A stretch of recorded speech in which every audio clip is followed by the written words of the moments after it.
வணக்கம் மக்களே, நான் உங்க ஜோதிஸ்.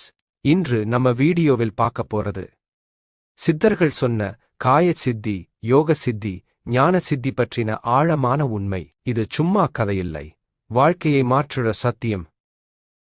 சித்தர்கள் காய சித்தி, வேதை சித்தி, யோக சித்தி, ஞான சித்தி எல்லாம் பெற்று இறைநிலை அடைந்தவங்க. எவ்வளோ யோக மார்க்கம் இருந்தாலும் நம்ம பின்பற்ற வேண்டியது அஷ்டாங்க வாசி யோகம். அதுல சமாதி நிலை அடிச்சா ஞானம் கிடைக்கும். யாகம் யாத்திரையில எதுவும் முடியாது. காய சித்தி அழியும் உடலை அழியாத உடலா மாற்றுறது. வேதை சித்தி பொருளை சேர்த்து புதிய சக்தி உருவாக்குறது. யோக சித்தி வாசி யோகம் செய்யும் வெற்றி.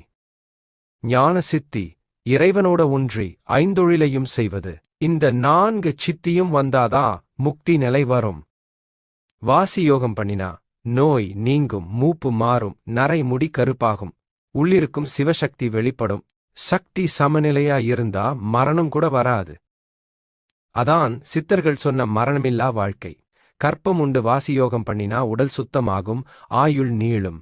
ஆனா கஷ்டம், துன்பம் வரலாம், அது தாங்கணும். இறைவனோட ஒளி உடம்பு சேர்ந்தாதான் சரியான சித்தர் நிலை. மக்களே, வள்ளலார் சொன்ன மாதிரி இறைவனை அடைய சுலப வழி வாசியோகம்தான். அதை பின்பற்றினா காய சித்தி, ஞான சித்தி எல்லாமே கைகூடும்.